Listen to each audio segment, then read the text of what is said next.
Hello everybody, Deanna here, and thanks so much for being here.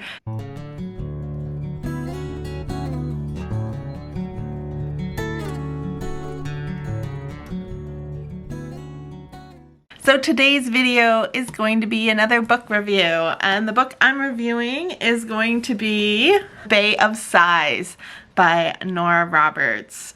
So this is the second book in a trilogy. So if you have not read the first book, Stars of Fortune, then you may want to just be mindful that there might be some spoilers in this review because we've already gone through a whole book. We've already gone through some characters, development, and things like that. So just want to be mindful of that right off the top, that there might be some spoilers in this, so just be mindful. But I'm gonna go ahead and read out my summary of The Bay of Sighs. Mermaid Annika has been granted only 3 turns of the moon to keep her legs and remain on land. It was a sacrifice she was willing to make to save her friend Sasha. However, it is less time she gets to spend with her new warrior friends and the man that makes her heart beat faster. Sawyer King has used his magic compass to travel far and wide, even through time, but never has he met anyone as wonderful as Annika. Are they both willing to lose it all and sacrifice themselves in order to save the other? Oh, I'm getting all choked up. I gotta tell you that this one was probably my favorite of the whole trilogy. I just love this one so much. I loved the character of Sawyer. I just had such like a very clear image of the kind of man that he was. He's a very kind man, very considerate, and yeah, he's a very stable man. And he was someone that was very hesitant to getting together with Annika because Annika is a mermaid who is new to Earth and doesn't have a lot of experience with Earth, so he does not want to take advantage of her. And there might be some kind of like undertone. Some people might think, oh, that's kind of creepy, but she is an adult woman. She is an adult. If anything, she's a mythical being, so she's probably like hundreds of years old. We don't really get to know that too much. We just know that she is this beautiful mermaid that shows up, and she is Annika. And we learn that in the first book. So the first book we learn about that she is a mermaid. So it's not something that I'm spoiling for this book. It's something that was already spoiled to us. That's why I just mentioned those spoilers, because it is something that's revealed in book 1. So in book 2, she very much uses her powers, and she has that over her head of she only has 3 months now that she had to reveal herself as a mermaid. She only has 3 months now on land to help them to try to find these stars. So now there's a time crunch, and now there's this thing of, does Sawyer put himself out there and try to start something with Annika when he knows that her time is limited? And is that fair to her? Is that fair to him? So there's definitely that kind of situation going on of that, like, what does this mean for each other, and is it right to be together kind of thing. And so there was definitely that. Plus Annika is my favorite character. She is just so sweet and cute and full of spirit and like love and just joy, and she's so pure in a lot of ways, and just that she doesn't quite understand some of the culture of humans and what humans do and how humans are. So there's a lot of questions of like, well, what about this? And she's very blunt in a lot of ways. She's very much someone that just pops out things that she's thinking, and people have to be like, whoa, Annika, like, we don't always say that. But I thought that was just very cute, and I just loved her and her character. I just thought she was such a wonderful character. She has the sweetest heart and is always full of hope and love and wonder.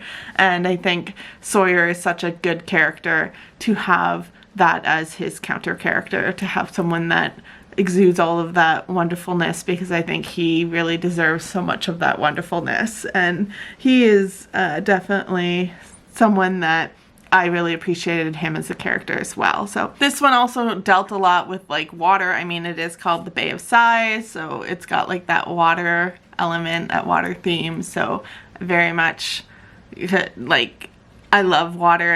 It's one of my favorite elements, so I loved that as well. So there was a lot of different things that made this my favorite. Sometimes middle books can be seen a bit as like filler, or a moment that's kind of just like getting from the first of the book to the end of the book. But I don't find, with myself, this is my opinion, I don't find that's what Nora Roberts books are like for me. I find Nora is, I didn't mention it in this video, I mentioned it in my last video, she is like one of the queens of romance. She is fantastic in what she does. She's sold millions and millions of books. She's got so many things going. Like, she's just one of the wonderful writers of romance. She gets really steamy in her romances, but she also has a bit of this formula where you kind of sometimes know what to expect with her novels, which makes it very comforting for me when I'm reading her novels, in that you know it's going to be a bit of like a Hallmark kind of like they're going to meet and maybe, you know, they've got different things going on and reasons they can't be together, which is very reminiscent in this novel, but they just can't help it because they care about each other so much that, you know, they're gonna get together and, you know, fall in love and have some steamy romance scenes, and there's literally some sex scenes, so just like FYI about that. Sometimes I skip them if they get a little too steamy, but you know, you have that, and then of course there's sometimes like a reason, oh, maybe we shouldn't be together, or maybe there'll be a fight or something, you know, something will go on, but then they usually persevere and it's like happy ever after, happy ending of getting together, just like I said, a typical romance or kind of like a Hallmark like story. And that's very reminiscent in Nora Roberts stories, so it is something just to be mindful of. But what that also means for her stories in particular, especially when she does trilogies, is that she's really great at having it something where each book is almost like a couple. It's very much kind of what I have come to know and expect from Nora, is that book one is going to deal with one couple, and then book two usually deals with another couple, and then book three deals with your last couple. Like, that's just what you're going to get sometimes when you get Nora Roberts. If you don't like that predictability, maybe you're not going to be a big Nora Roberts fan.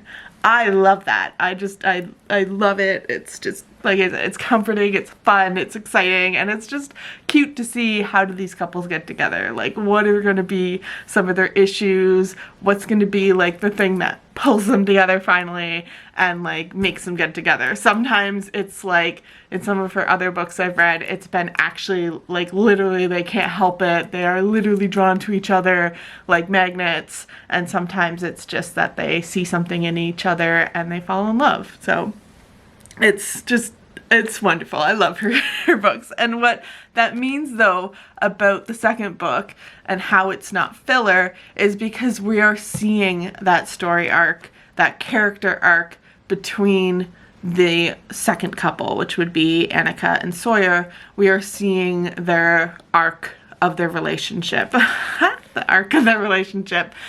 We are seeing them kind of start out, and then, you know, the poignant moment, and then them having that satisfying ending. So we are seeing all of that in their relationship, and then it's also going along with the journey. So in this one too, they are finding 3 stars. So we know each book is going to pretty much be them on a journey to find each star. So I think in that way, she did a really great job at not just having this be like a fluff filler. It's literally like, we need to see the romance between these characters, get them together, and then they literally need to get the second star to like continue on their journey. So it just makes it where her trilogies are always like, I find each book is very important for the arc. It's not like, oh, we'll just have it in one book and then have it in the other. Like, no, we want each one for each of the characters and their relationship and getting together.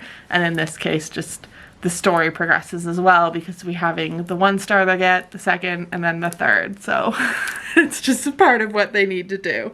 But overall, this was really fun to see what was kind of going on. I loved the magical elements of it. I loved kind of like the legend and stuff like that, and kind of seeing some of like the bad guys, the good versus evil, and just how that all played out.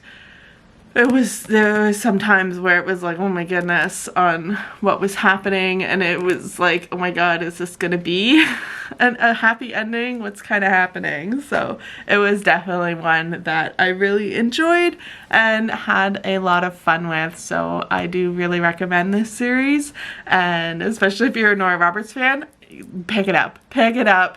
It is an amazing series. Love it so much, and I had so much fun reading the second in the trilogy and having a lot of fun with the trilogy. I also did make a journal post. If you check out my other video, I have a video where I walk through this reading journal. This is my reading journal with all of the books that I read all in it, and I've got here the second book, which I'll zoom you out a little bit so you can see a little better.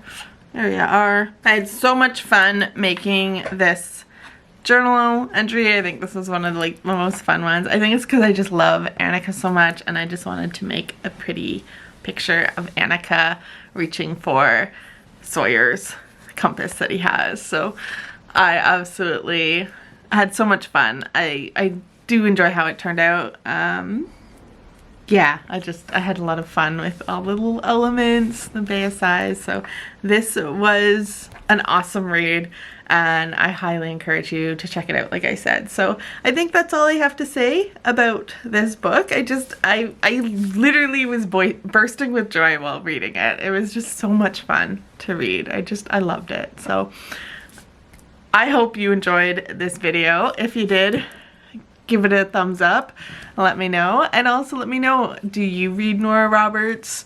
Who is your favorite romance author? If you read romance, is there any that you like particularly more than others? Let me know down in the comments below. I'd love to hear it.